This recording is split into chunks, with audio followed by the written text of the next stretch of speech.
या न्यूयॉर्क में ज्यादा अपॉर्चुनिटीज हैं। अगर दुनिया के हर कोने से बेस्ट लोग न्यूयॉर्क आ रहे हैं तो you should also be and that's not shown as well. मतलब मूवीज में दिखाते तो अमेरिकन दिखा दिया, लंदन का कुछ दिखा दिया, वहाँ के कल्चर, वहाँ पे कैसे ट्रेडिशंस है, वहाँ पे कैसे लोग रहते हैं, वो सब दिखा दिया। बट जापान को उतना नहीं दिखाते। एंड वहाँ पे कुछ ऐसी चीजें हैं जो विच एवरीवन शुड लर्न, और मे बी अगर वर्ल्ड में इम्प्लीमेंट हो तो वो would solve a lot of issues, like वो सब चीजें एज अ कल्चर उस सोसाइटी को बड़ा यूनिक बनाती है।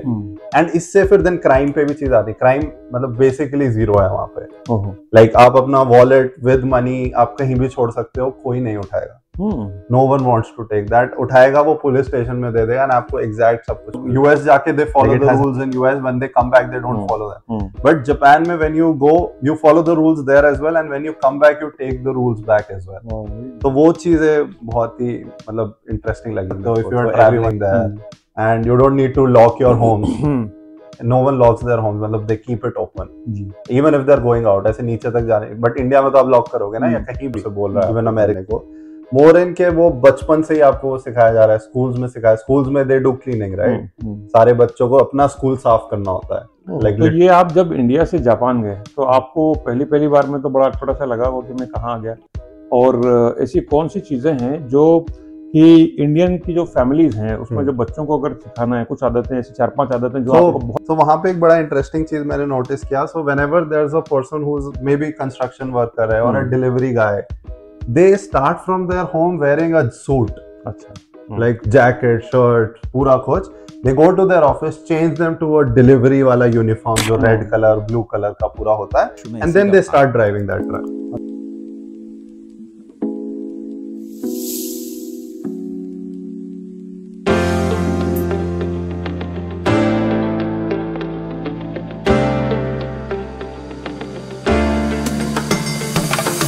दोस्तों बहुत बहुत स्वागत है आप सभी का हमारे इस नए पॉडकास्ट में। और आज हमारे साथ में हमारे एक बहुत ही ज्यादा, क्या बोलना चाहिए, खास दोस्त आए हैं।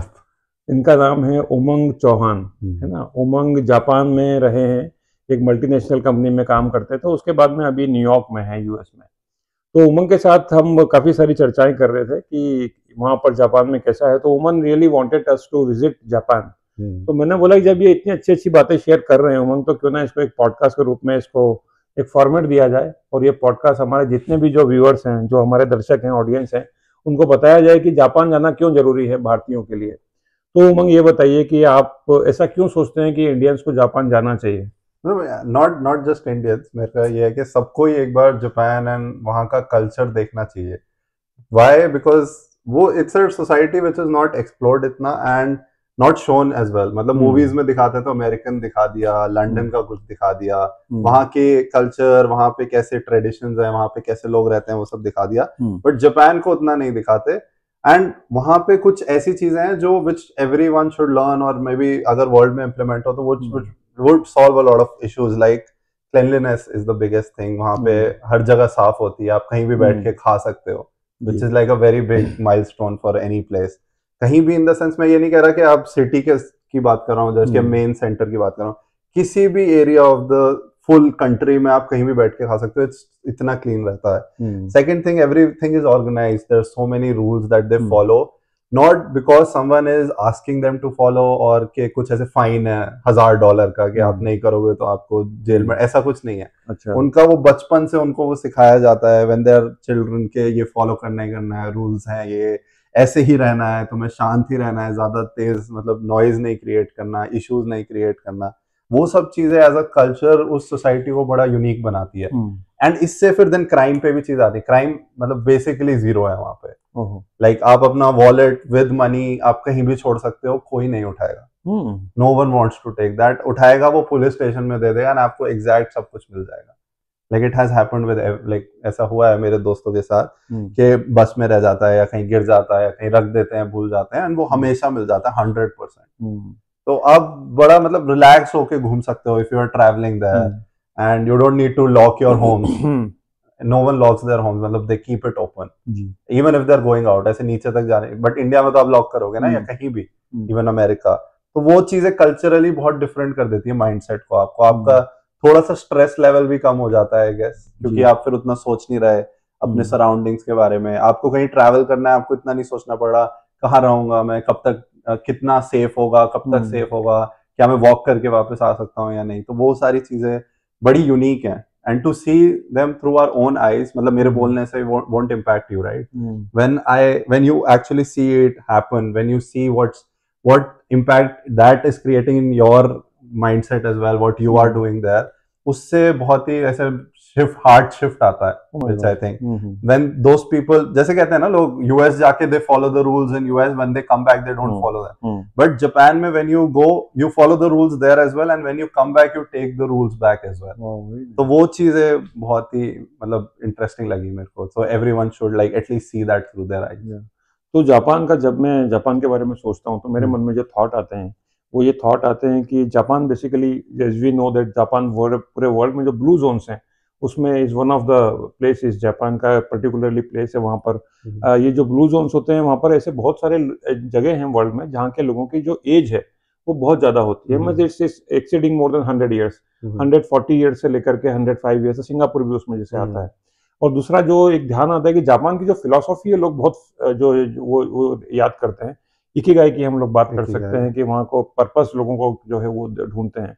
तो ये बेसिकली ये जो एक कल्चर है वहाँ पर, ये it is because of the heritage, और पीपल इतने कॉन्शियस हैं वहाँ के कि उनको ये पता है कि ये चीज अगर नहीं करेंगे तो क्या लॉस होगा, क्या लॉस नहीं होगा, या बचपन से स्कूलों में या परिवारों में या घरों में उनको ये शिक्षा दी जाती है। तो I think mostly it's more on के उनको बचपन से सिखाया जाता है।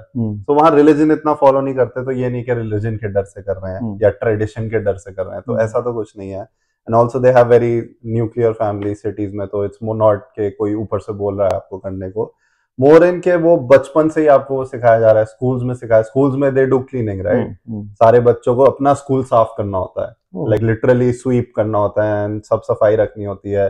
They do community work as well, gardening भी सिखाते हैं, सब कुछ सिखाते हैं।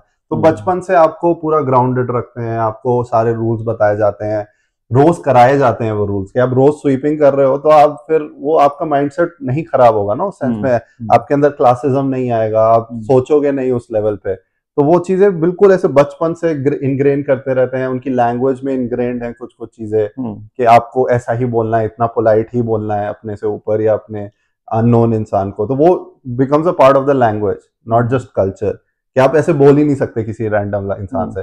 तो दैट इट बिकम्स कि वो पोलाइट हैं from the language perspective as well. तो ये सब चीजें उनका पूरा आई थिंक कल्चरली डिफाइन करती हैं उनको। Obviously if everyone is doing तो वो फॉलो हर्ड मेंटालिटी से भी चीजें ठीक रहती हैं, but it starts from their childhood. Okay, तो मतलब ये बचपन से उनके दिमाग में ये इनग्रेन किया जाता है कि आपको इस तरीके से आपकी अपब्रिंगिंग होती है, और वो उसी तरीके से पूरा एनवायरमेंट और पूरा कल्चर ही मतलब पूरा उसी तरीके से। And it's very important, right? हम अभी इंडिया में कोई भी प्रॉब्लम पे बात करते हैं तो ये कहते हैं बच्चों को सिखाओ, बच्चों को, बिकॉज दैट मैटर्स। बच्चे अगर सीख जाएंगे एंड वो फॉलो करेंगे आगे, obviously they need good examples, they need to be taught that doing something wrong is not cool वाला चीजें। वो सब चीजें बचपन से अगर आए तो obviously it will make sense that बड़े होके they might carry that same culture. बहुत बढ़िया। तो ये आप जब इंडिया से जापान गए तो आपको पहली बार में तो बड़ा थोड़ा सा लगा होगा कि मैं कहाँ आ गया, और ऐसी कौन सी चीजें हैं जो कि इंडियन की जो फैमिलीज हैं उसमें जो बच्चों को अगर सिखाना है, कुछ आदतें ऐसी 4-5 आदतें जो आपको बहुत ज्यादा आपको लगा होगा, ये से आपने बताया कि पूरा it's a transformation kind of thing, तो पूरा दिल पूरा चेंज हो जाता है, आपका थॉट प्रोसेस, पूरा बिलीफ सिस्टम चेंज हो जाता है। तो ऐसी 4-5 चीजें बताइए जो कि हमारे यहाँ के जो पेरेंट्स हैं वो सीख सकें और अपने बच्चों में वो जो हैबिट्स है वो धीरे धीरे इनकलकेट कर सकें। आई थिंक अगर 3-4 चीजें बोले तो फर्स्ट वुड बी, एक तो be like grounded on all senses. Like India में सिखाया जाता है कि you have that convenience so you don't need to do that. तो ठीक है, you have a maid, you have this, you have that, you can get everything delivered, you can ask someone to do that for you. But अगर आप अपने बच्चों को वो कराएंगे नहीं तो probably they might think that they're above everyone else. तो उससे एक classism create होता है and they might not treat them well as well. अच्छा, तो वो चीज should be taught from early on कि you have to do everything on your own as well. ये नहीं okay ठीक है तुम्हारे पास convenience है, तुम्हारे पास पैसे हैं, you have a dishwasher as well. But if you can learn that as a skill or as a like a starting point in your life, that can actually affect your mindset like of a child. That's one of the things. Another thing is cleanliness, I think is also need to be taught. Like obviously people try to teach cleanliness हर जगह schools में parents, but still it has to be a more far-reaching effort than just telling them to do it or maybe just scolding them. Showing them how to do it, doing that with them, spending time with them around that. तो ऐसी एक दो चीजें हैं that can be like kind of taught to them and shown that okay, this is the way of life, this should be part of your like whole mindset. बहुत बढ़िया। तो अच्छी लगी ये बात कि खासकर बच्चों को आपको जो एक लेवलिज्म होता है जो सोसाइटी में कि ये छोटे हैं ये बड़े हैं, जापान में ऐसा बिल्कुल नहीं होता। मतलब अगर मान लीजिए जो काम करने वाला है, पीपल डोंट सी देम कि ये जैसे so वहां पे एक बड़ा इंटरेस्टिंग चीज मैंने नोटिस किया। So whenever there is a person who is may be construction worker है और a delivery guy, they start from their home wearing a suit, अच्छा, लाइक जैकेट शर्ट पूरा कुछ। They go to their office, change them to a delivery वाला uniform जो red color, blue color का पूरा होता है, and then they start driving that truck. So when they're going to the office in that train, they feel like they're the same, right? They're same like blue collar. It's not a blue collar job for them. Then it's everything is a white collar job. So वो casteism create नहीं होता उस sense में. Even if it's a cleaner or someone else, they think they are part of the same society. So that brings everything on the same level, and then when they're serving them as well. So Japan ka serving, like customer service is very famous, that they go above and beyond to serve their customers. हमारे यहाँ बोलते हैं अतिथि देवो भव, guest is our god, but we actually don't practice it everywhere, right? It's just a saying. There they actually practice it. They go above and beyond. They don't expect you to buy something just to show you. वहाँ यहाँ पे maybe a salesperson is like, do you want to buy? मतलब खरीदना है तुम्हें या नहीं, ऐसे बोलने लगेंगे। Japan में they'll be like, actually तुम्हें सब दिखा देंगे, and like it's your wish, if you don't want to buy it's totally fine, they will say that. They don't, it's a word called omotenashi, which is means serving without expecting anything. That's what they follow the most. That's shown everywhere. कोई reception पे इंसान बैठा है, they will help you पूरा end तक। ये नहीं कि अपना बस थोड़ा सा बता दिया इतना ही करना है और like ज्यादा ध्यान नहीं दिया। They'll serve you with their hearts out. And when they're doing that, they don't see who is in front of us. Foreigner है, cleaner है कोई, मतलब obviously they don't see them as cleaners, but they just think that they have to serve their best, right? They love their job or they want to serve in their job as much as possible. तो वो थोड़ा सा चीज है जो that creates that whole level playing field. Very nice. तो ये जो आपने कल्चर बताया जापान का, अब मैं थोड़ा सा आपसे उल्टा सवाल पूछता हूँ। ऐसी कौन सी चीजें हैं जो जापानीज को इंडियन से सीखना चाहिए? जापानीज को रिस्क लेना। ओके, रिस्क लेना इज द बिगेस्ट, मतलब जो हम जुगाड़ करते हैं। तो वो लोग रिस्क नहीं लेते? हाँ, they are very calculative about things. They might deliberate बहुत ज्यादा, मीटिंग्स में टाइम स्पेंड करेंगे। So second thing is very related to this is efficient use of time. They waste time a lot. So they might work 18 hours a day, but how many hours of them were productive? How many hours of them were like, okay, actually we did something, decided on something? That is missing. So they might spend like 4 hours in a meeting and not decide anything. So उसका मतलब नहीं है ना उस काम का कुछ। आप कह रहे हो मैं 24 घंटे काम कर रहा हूँ, but उससे कुछ निकल नहीं रहा।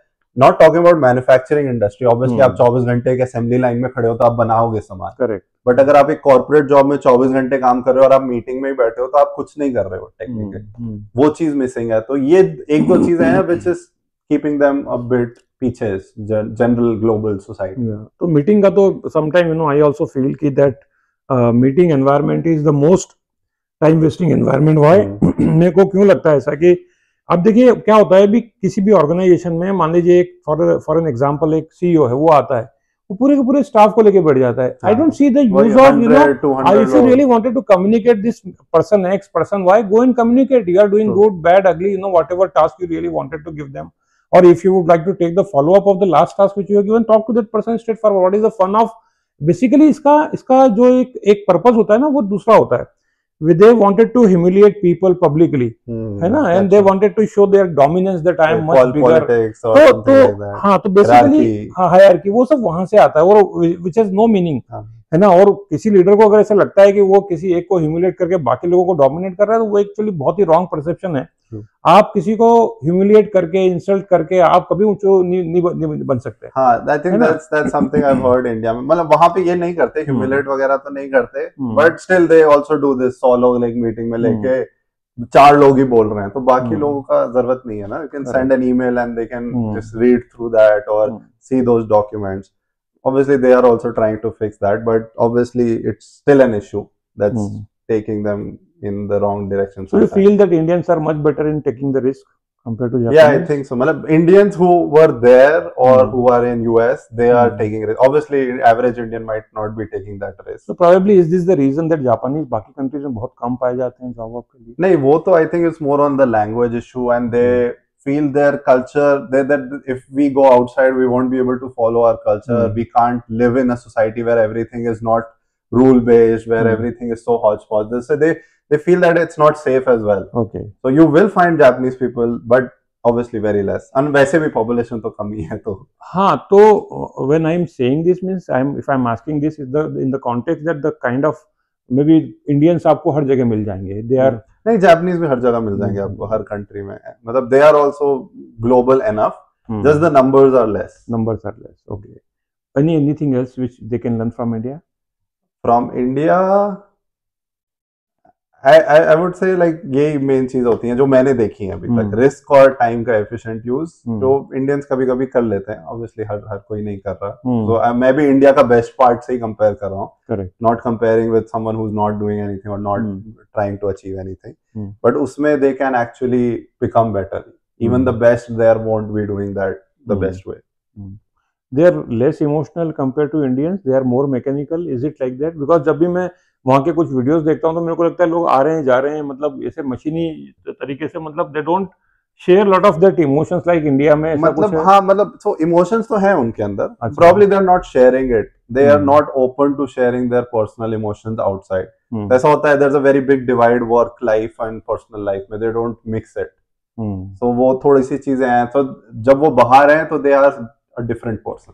Okay. जब वो अपने दोस्तों के साथ हैं, घर में हैं, तो they are a different person.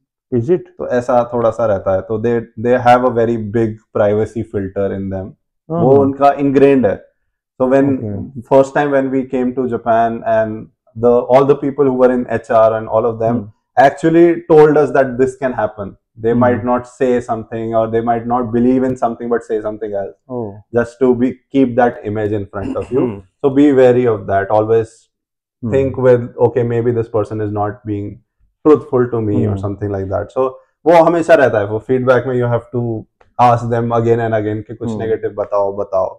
They have this culture of horenso, which is like reporting and then communicating and then doing it, which takes a lot of time, but that reporting and communication takes a lot of guesswork. So their language is also sometimes I feel not very clarity वाला. They are also sometimes guessing. Like मैंने कोई sentence बोला, but आप guess कर रहे हो कि उसका meaning क्या है. बट मैं अगर हिंदी में बोलूंगा तो आप समझ जाओगे मैं क्या बोल रहा हूँ. तो जापानीज में ये कभी कभी होता है कि आप हमेशा वेग वे में बोलोगे और सामने वाला इंटरप्रेट करेगा उसको. This is the same thing I found when I was in the coaching with one company HR people in Manila, Philippines. Achha, Philippines. Right. So there, when I was talking with the managing director of that company, he said, Pankaj, you need to be very, very careful in terms of using the terminology and the communication. So there, people, they perceive as you really use the words, right? So here words goes along with the emotion.